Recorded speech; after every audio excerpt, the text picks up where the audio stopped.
Hi, thank you for watching Digging to China. I'm Dong Shong. Since the Ukraine war started on February 24th, China has struggled to navigate an awkward position as a close ally of Russia, but one unwilling to share the international condemnation and economic sanctions.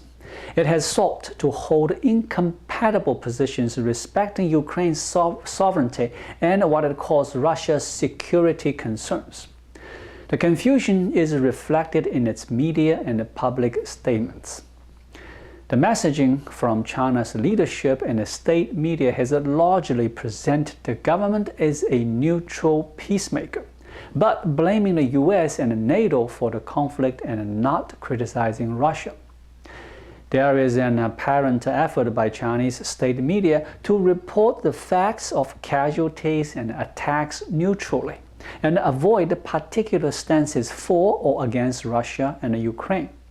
The dominant angle is anti-Western, and the government mouthpiece editorials have accused the US of fake news over claims that China may give Russia weapons.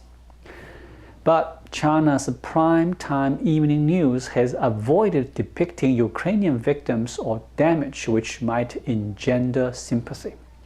Reports and officials have also amplified Russian disinformation and propaganda, including conspiracy theories that the US is funding chemical weapon-producing biolabs in Ukraine.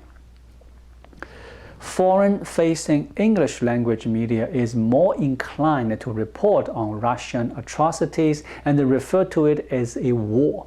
But this too is contradicted by the disinformation and the rhetoric coming from foreign officials.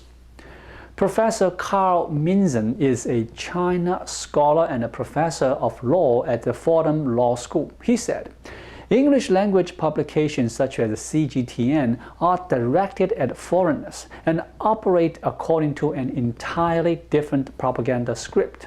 But since those aren't directed at Chinese citizens, they aren't a good measure for evaluating how Beijing seeks to depict the conflict for its home audience. As the domestic costs begin to outweigh the benefit of confronting the US, China's support for Russia is showing its limits. This year is pivotal to Xi. This fall's party Congress will extend his control for at least 5 years. A worsening COVID situation already wreaks havoc in China. Further trade war and sanctions are last things Xi wants to see. Last week, the US warned China not to provide financial and military support for Russia. Investors worried the world's two largest economies might decouple. Hong Kong's China index sank more than 6% to the lowest level since 2008. Shanghai Composite Index fell the most in 2 years. Foreign Minister Wang Yi told his Spanish counterpart that Beijing wanted to avoid further damage from the sanctions. He said, China is not a party directly involved in the crisis, and it doesn't want to be affected by sanctions even more. The comment is consistent with China's appeals to de-escalate the crisis, even as Beijing attempts to blame the US for instigating the war, and its diplomats push Russian conspiracy theories about biolabs in Ukraine. Beijing's actions are calibrated to minimize the chances that it gets pulled into a global confrontation or dragged further down economically. Joseph Torrigen is an assistant professor at American University. His new book will soon be published. It is about the power struggles between the Soviet Union and China after Joseph Stalin and Mao Zedong. He said, China will try to maintain its strategic partnership with the Russian Federation while also trying to offset the reputational and economic costs. China has also not sacrificed its own economic interests to help Russia overcome Western sanctions. President Xi Jinping has a lot to lose since he is personally invested in the relationship with Putin. If his Russia policy brings strategic losses instead of dividends, it would harm him. The war in Ukraine broke out at the worst time for Xi Jinping. He is expected to extend his tenure to a precedent-breaking 15 years in fall, and he needs to reaffirm his reputation as China's strongest leader since Mao. That gives Xi a strong incentive to comply with US-led sanctions. China adopted a similar strategy throughout a trade war with former US President Donald Trump. On one hand, Beijing was amping up the rhetoric. On the other hand, it avoided any retaliation that could have hurt Chinese companies and industries. On Tuesday, March 15th, China's envoy in Washington issued one of Beijing's clearest denials yet that it had any advanced warning of Russia's war. Ambassador Qin Gang wrote in the Washington Post and said, "Assertions that China knew about, acquiesced to, or tacitly supported this war are purely disinformation. Had China known about the imminent crisis, we would have tried our best to prevent it." The unprecedented sanctions crashed Russia's currency and prompted an exodus of foreign companies and cut Moscow off from key technology imports.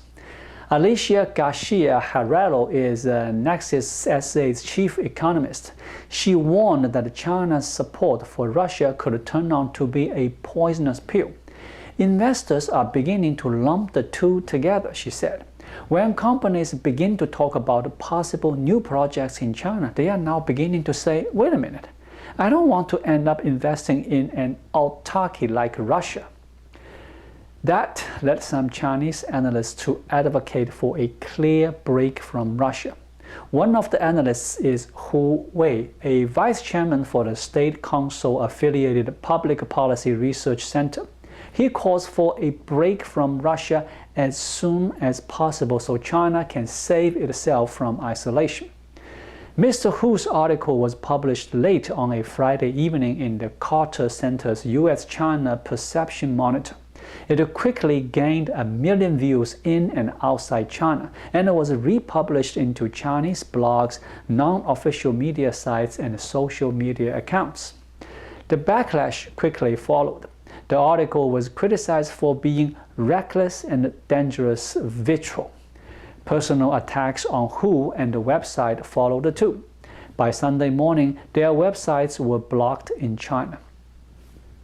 Liu Ya-wei, the director of the China program at the Carter Center, said, "Usually, when the government or the censors don't like a particular article like Financial Times Chinese, they will just block that particular article. They don't block the websites. So this is highly unusual."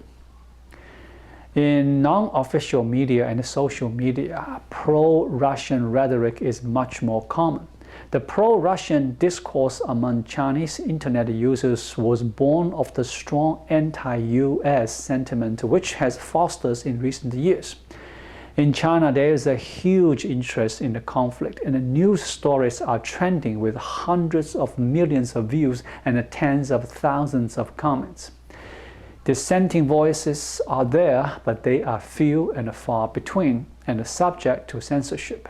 This is why Hu Wei's voice is important. It is impossible to know for now what percentage of Chinese people he represents, but it is an important dissenting voice. Thank you for watching. Please leave a comment and subscribe to my channel. Just click the subscribe button right here. I'll see you again shortly.